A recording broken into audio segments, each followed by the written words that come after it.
No emergency press conference, no sanctions war, no dramatic speeches. Yet behind the scenes, Canada has just made a trade move that is already reshaping global leverage. This week, Ottawa quietly reset its canola trade relationship with China, not through confrontation, not through threats, but through negotiation. And what makes this move truly significant is not what Canada said publicly, but who was missing from the room.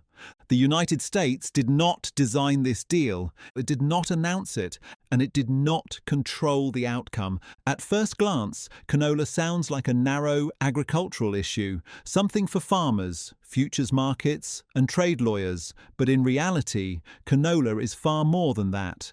Because in today's trade landscape, canola is leverage, and Canada just reclaimed it. Canola is often misunderstood as a simple farm commodity. In reality, it sits at the intersection of food security, energy transition, and industrial supply chains. For Canada, canola is one of its most valuable exports. It feeds global food systems, powers biofuel production, and supports a massive processing industry that stretches far beyond farms. For China, canola is strategic. It is not easily replaceable at scale. It supports cooking oil demand, animal feed, and renewable fuel blending.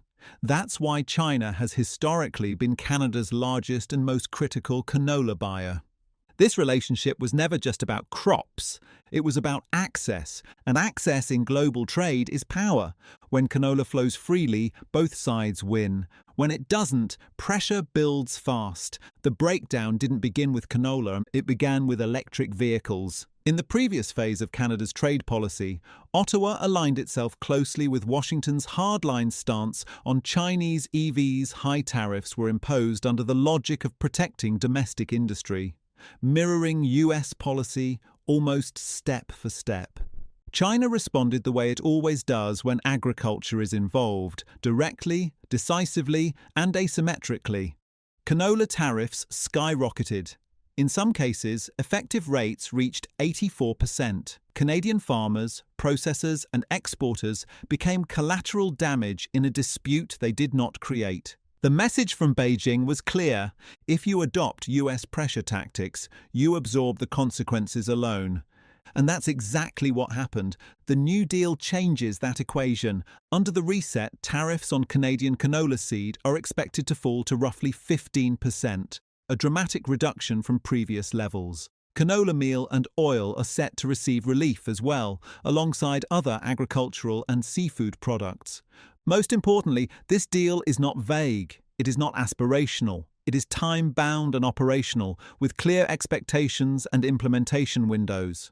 This is not a symbolic handshake, it is a functional reopening of trade.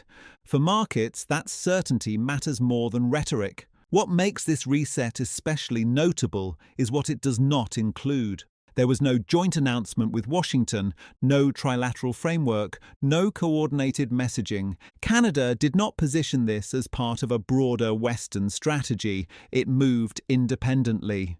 At the same time, US-China trade relations remain largely frozen, locked in cycles of tariffs, reviews, and political signaling. Canada chose a different path. This is best described as strategic divergence without confrontation. No alliance was broken, no accusation was made, but a line was quietly redrawn. For decades, US trade leverage has relied on three pillars: pressure, alignment, and collective punishment. Countries are encouraged to align: those that do benefit from access, those that don't face consequences, often enforced through supply chains rather than direct sanctions.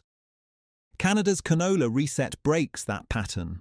Instead of escalating, Canada negotiated. Instead of holding the line, it de-escalated. Instead of waiting for collective approval, it secured its own market access. The result is subtle but powerful. US influence begins to look optional, not mandatory. And in geopolitics, optionality is erosion. From Beijing's perspective, Canada was the ideal test case. China needed to show that trade normalization with a G7 country was still possible, without surrendering leverage or appearing weak. It needed a partner that was firm but not hostile. Canada offered exactly that: compliance without submission. Canola was the perfect entry point. It is politically safer than technology, economically meaningful without being existential, and deeply symbolic of how trade retaliation works in practice. By reopening canola, China signals that cooperation is still rewarded, but only on revised terms. One unexpected element reshaped the optics of this deal: support from Donald Trump himself. While some figures in Washington expressed discomfort with Canada diverging from US trade posture, Trump publicly endorsed the agreement. His message was simple: if a country can get a deal with China, it should. That matters. It exposes a split inside Washington between strategic rigidity and transactional pragmatism, and it gives Ottawa political cover, both domestically and internationally. Washington looks divided. Ottawa looks decisive. Beyond geopolitics, this deal delivers tangible relief. Canadian farmers regain export certainty, price stability improves, futures markets respond positively, planning horizons extend beyond the next tariff announcement. This is not diplomacy theatre, it is real economic breathing room. For producers who spent years absorbing policy shocks, the reset restores predictability. And predictability is survival. The US does not lose a market overnight. It loses something slower and more dangerous. It loses coordination. When allies begin resolving trade disputes independently, alignment weakens by default. Other countries notice. Australia watches. The EU watches. Latin America watches. If Canada can negotiate relief without escalation, others may try the same. That is how leverage dissolves, not in headlines but in precedents. This is not a rupture. Canada remains deeply embedded in US security, intelligence and defence frameworks. That architecture is unchanged. What has changed is trade posture. This move is about autonomy, not defiance, predictability, not provocation. It is a recalibration, not a realignment. Global trade is shifting away from punishment-based control toward predictability-based cooperation.